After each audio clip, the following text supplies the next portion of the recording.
Hello, folks. This is Greg Gilbert, host of Python's Paradise. And here I am. This is the film review portion of my podcast, and not exactly as high tech as a lot of the other people that do this, because I don't really know anything about that stuff. And quite frankly, people don't necessarily have to watch me, they can just listen while they're doing whatever. That's generally how I listen to podcasts, listen to them while I work.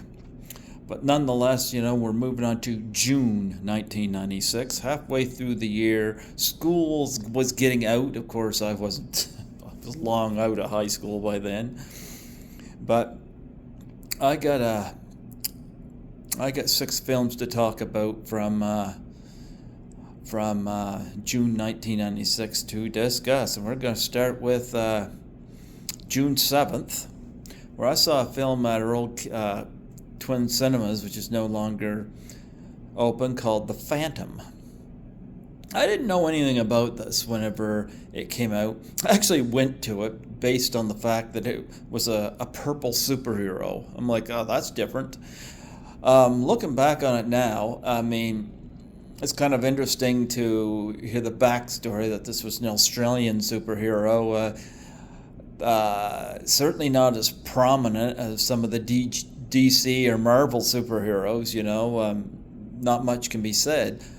But star Billy Zane, and you got Chrissy Swanson, Catherine Zeta-Jones. This is the film that introduced me to her. And although it was interesting to see a purple superhero, the movie was very, very generic and didn't have a whole lot to offer, other than the fact that, oh, okay, this is a thing in Australia, a purple superhero named the Phantom. I haven't gone back to watch it since. Didn't care to. I'll give it a 4 out of 10. The production values wasn't bad. But, Zane is fine in it, But outside that, there's not a whole lot that I can recommend to this film. I give it a 4 out of 10.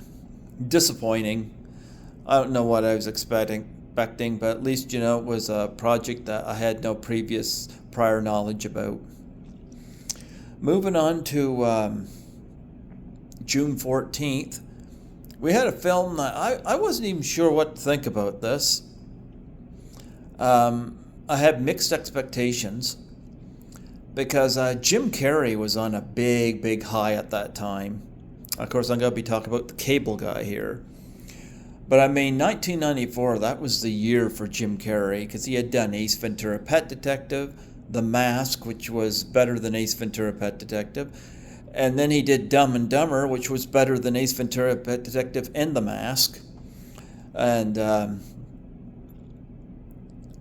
then after that, the following year, he did this sequel to Ace Ventura When Nature Calls, and did Batman Forever, as where he played the Riddler. So 1996 was really his first what you call fall from grace, because I forget how much he was paid to do the cable guy, and it didn't do that well. What's interesting is it did something that The Craft has done and The Frighteners have done both the same year, is that they gained a cult following subsequent years afterwards. I hear more people talk about the cable guy now than I had years following its release. I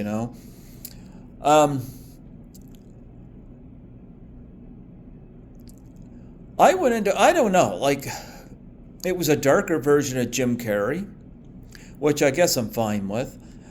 Of course, he's the cable guy. Matthew Broderick is the guy who gets free cable from this guy, but it's awkward because Jim Carrey's getting just a little bit too close and a little bit too not hands-on in a sexual way, but shows up unannounced and makes things very, very uncomfortable. And there's a lot of stuff like that made me uncomfortable in the film, because it's like, you got to be careful who you connect with out there. But I thought Broderick was fine in it as the straight man. Jim Carrey is somebody, I know when I saw this, I was very kind of put off by him in it. Now I'm kind of like, I think I kind of understand his character better and better, because me, I'm a loner, and so I kind of know what it feels like to not have connections. And I got a few connections, but generally speaking, I spend more time by myself than with other people. And so I kind of get that side of it, his longing to connect, and failing socially to do so. I love the title The Cable Guy, because really, it's about connection. And this is a toxic connection. It's not as bad as The Phantom. Phantom got a 4 out of 10. Cable Guy, I'm going to go with a 5.5 out of 10. It's in between average and fair. It's not a terrible film. But for Jim Carrey comedies, it's nowhere near as funny or as good as Dumb and Dumber. But I think it's better than the Ace Ventura movies at any rate. So 5.5 out of 10. I'm glad I saw it, I certainly didn't hate the experience. Now, moving on to June 21st. I got a couple films I want to talk about, excuse me, from June 21st. The first one was one that my brother and I saw together. Actually, I think we both saw Cable Guy together too, now that I think about it. I forgot about that. My brother and I saw Dumb and Dumber and the Cable Guy together. We were big Jim Carrey fans at the time. I still like Jim Carrey. I certainly love The Truman Show. But nonetheless, we both went and saw Eraser. Because we grew up with Arnold Schwarzenegger, The Terminator, Conan the Barbarian, movies like that, Predator. Schwarzenegger was on a great tear in the 80s, 1996 was not Schwarzenegger's year, because he did 2 movies I didn't care for. The other one I'll bring up later on in the year for my reviews. But Eraser was a film I did not care for, and neither did he, for that matter. Like watching Schwarzenegger get a pickaxe or something to the shoulder and then just keep going as if nothing had happened, keep these action scenes up. There comes a point where it's like suspension of disbelief just goes right out the window in a way that's kind of like, really?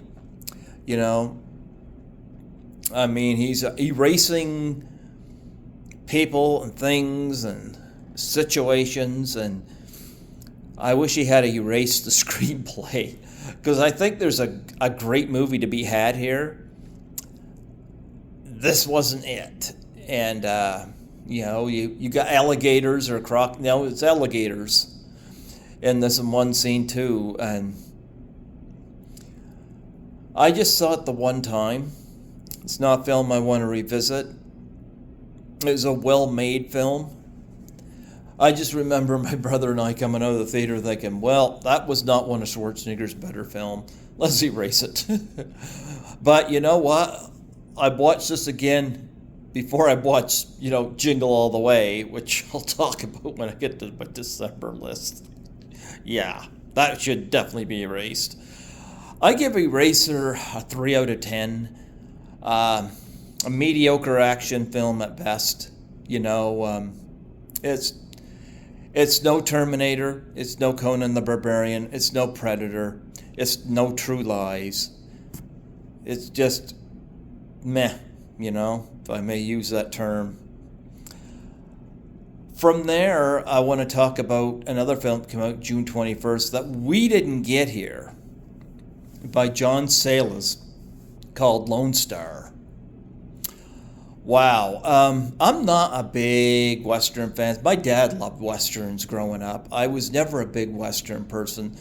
For the same reason I like rock over country when it comes to music, I'm more of a city person, more of neon lights,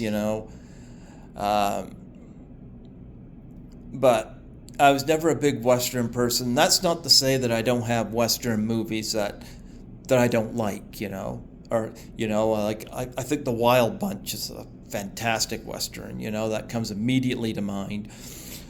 But they're not a go-to genre for me. That's why I don't have a lot of them that I talk about. But John Sayles, who's a well-respected filmmaker, he does something really interesting with Lone Star. He doesn't just make a Western, he makes a mystery, and boy, does he do it well. I mean, this is about, you get Chris Cooper playing almost the total opposite what he's playing in an American Beauty, but nonetheless, he's playing a sheriff. And he's learning stuff about his father, who was played in flashbacks by Matthew McConaughey. And Matthew McConaughey, of course, was the deputy to Charlie Wade, who was a sheriff, played by Chris Christopherson, who was a ruthless nightmare of a human being, very racist and very sadistic. And we learn this firsthand. Christopherson is on point, fantastic in this movie. He creates a very ugly, very evil character, if I may use that word. And it's his skull and skeleton and stuff that is found in the backstory of this mystery, and who had shot him, because other things are found on the scene as well. Who killed Charlie Wade? And Chris Cooper's character is, of course, the sheriff is wondering, was his father the one responsible? And it goes right into you got some interesting side characters like Ron Canada playing a bartender named Otis. He's African American who has some ugly history with Chris Christopherson in the movie, where you get the younger version of him having to deal with his racism. Could he have been the one that killed Charlie Wade? You get Elizabeth Pena playing the love interest of the Chris Cooper character, who, they had a little sparkling romance in the past, but her father and his father did not want that, and we come to find out why later. I won't give anything away, but you do find out the backstory. But what I love the fact that on the surface level, I love the fact that John Sayles, not just having some terrific acting performances in this movie, he doesn't just make a Western, but he makes a mystery. You're going along with the investigation and the flashbacks and seeing what happened, what led to the skeleton underneath the earth. And got hats off to him. He did a great job. I give Lone Star a 10 out of 10. Definitely one of the best films of the year. Now, jumping ahead to the last week of June 28th, where we have a couple of films I'm going to talk about that are totally opposite attracts movies. One is The Nutty Professor and the other is Striptease, which is interesting about one being an overweight guy and the other being this absolutely gorgeous in-shape stripper. It's like, is it like a parody that a joke that these two films are released together? The Nutty Professor, actually I saw both of these at the old Twin Cinemas on the north side here. And The Nutty Professor, my brother and I saw together. And I guess we saw a few films in June that year. My backstory with The Nutty Professor is that we like to sneak food into the theater. I don't so much do it much anymore, but we did at the time. And we filled our knapsacks with so much junk food that by the time The Nutty Professor was over, we were bursting at the seams. Like, we could not eat another bite. We had overstuffed ourselves. I don't recommend anybody eating that much, but we did. And the worst part was when it come to the scene where They're all around the dinner table and you got the fart jokes. My brother and I were so, even at that time, so friggin' full, it hurt to laugh. This movie, of course, is a remake of the Jerry Lewis film of 1963 called The Nutty Professor. And all due respect to Jerry Lewis, I like Eddie Murphy's version directed by Tom Chadwick a lot better. It's so much a better movie. And this is an example in these current times where had nothing to do with race. You know, all this friggin' inclusive bullshit they're talking about now. Eddie Murphy was somebody who was just so talented. It didn't matter what the color of his skin was. He was just a brilliant, talented comedian and artist in general, you know. And in this movie, Eddie Murphy is not just playing Sherman Klump. He's playing several other family members, including the grandmother, including his mom, including his father, including his brother, everybody except the kid, the tubby kid. He's playing around this dinner table. And it is a masterful scene. Brilliant Rick Baker makeup effects. Wow, you know, very convincing. And Eddie Murphy's emoting in this film is spot on. The movie's hilarious, but Frig Murphy was brilliant in it. And it had nothing to do with race. And I'll tell you, I like this film better because of the layers it has. I never understood why Jerry Lewis's character was a professor. Because when he's called into the office by the professor or the principal or whatever, and stuff is making noise and watch falling out and weird things happening outside of his pockets and stuff, I was like, why did somebody hire him? He doesn't come across as a brilliant scientist. He comes off as an idiot who desperately needs help. Eddie Murphy's Sherman Klump, I can understand why he was hired. Because you got a three-dimensional, likable character here. And the point is, he's overweight, which is something they didn't do in the Lewis version. He struggles with his weight, and it gets in the way of what he perceives as happiness. But he's a likable character, you know. And you get Jada Pinkett in it, who's a new arrival teaching at the school, becoming the love interest. Jada Pinkett's really good in this, especially with what she does with her posturing and her eye movements and stuff, especially during one of the dinner scenes. And she goes on 2 dates with Murphy. One is him with Sherman Klump, where you got Dave Chappelle playing this nasty comedian who just rips into his size. And you understand him when he drops her off at home and he goes to leave and it's raining, pouring, and he has the newspaper over top of him and he's like just puts it down by his side and just walks out in the rain because he doesn't care. Boy, you feel that. He goes back to his lab. Doesn't want the guinea pig to be the guinea pig anymore. He tests the medicine on himself. He goes thin. Now in the Jerry Lewis version, he becomes this guy that's a big hit all about town hit with the women. And this version, he goes from Sherman Klump to Eddie Murphy as Buddy Love. Boy, Eddie Murphy's great in this either way. I love him as Sherman Klump because even under all the makeup, he delivers one of the greatest performances of his career. As Buddy Love, he takes Jada Pinkett out on a second date.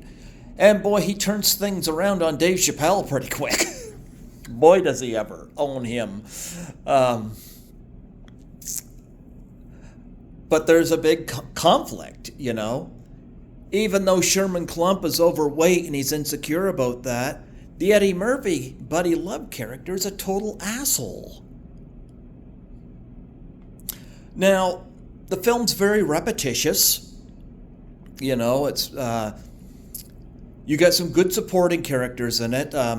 Larry Miller, I loved as the principal, you know. When he has him in his office, he goes, "Comfy? Need anything? Coffee? Juice? Rack of lamb?" Very insulting, but I'll tell you, Larry Miller is great with the timing, the delivery of his lines, Very underrated comedic actor. And I think my only problem, if any of the acting, you got other characters in it that are kind of filler. You got some of his students, like you got one guy that's assisting him. He's there, he knows what's going on, he's not that interesting. And then you got James Coburn in it as somebody who is going to donate to the university and the last donor they have. And he's a science lover and all this. But James Coburn, this was in the twilight of his career, but he's not bad in the movie, especially going off with against Larry Miller, but it's kind of like a paycheck film for him, But I'll say this. If you got a thick skin, because like I said, some of the overweight jokes could be hurtful to some, but the film has heart. And I absolutely love this film. I give it a 7.5 out of film. I'd like to give it higher, but like I said, a bit repetitious in its structure. It's not going to be for everybody for its humor, but it's definitely a great-looking film. You even got Eddie Murphy playing Richard Simmons in it, on the TV, and he's just outrageous, So it's 7.5 out of 10 for The Nutty Professor. The last film I got to talk about is Striptease. I love the poster, that full body pose Demi Moore is in, with the look on her face, the way she got her arms and her legs, the way she's postured in that poster. She's totally nude, and her hair going down her back. She's always been a beautiful woman, but she's never been more gorgeous than she was in Striptease. It's unfortunate the film is pure shit. I went on the basis of the fact that I like the poster, and I'm not saying that to be pervy, but she was just posed just well enough that she was covering up her tits and her vagina area. But she plays a stripper, and you got Burt Reynolds hamming it up as this drunken senator who really wants to have her do a private striptease for him or dance for him. You got Robert Patrick as an ex-husband, and of course they have a kid, and he's totally wasted in this film. I wish Striptease could have been as fun as The Nutty Professor, but it really isn't, Yes, Demi Moore's a gorgeous woman in this film. She's as gorgeous in this film as Pamela Anderson and as Barbed Wire, and neither one of them are looking outside their physical appearance. None of them have material that help them any in terms of their dignity. No, Striptease is just what it is, It's a striptease. It's a tease all the way. I give it a 2 out of 10. I'm not disappointed I saw it. But it doesn't have the rewatchability of The Nutty Professor. Maybe if it was funny. Maybe if she had crashed a comedian's bad set, mocking piece, maybe. But I don't know. That would have been a total interesting movie I wouldn't have minded seeing. So all in all, the best film out of these ones for June, the best one is Lone Star. 10 out of 10. That is definitely the one to check out. My favorite of the month of June 1996 is definitely The Nutty Professor. I've watched that the most, and I've got some great memories from it, The worst film of the month? Striptease.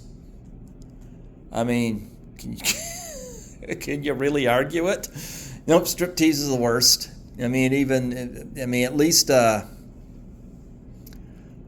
At least the Phantom wasn't that shameful, but yeah, Striptease is the worst of the month. But anyway, folks, that is June 1996. We're halfway through the year. Stay tuned as we go through July through December.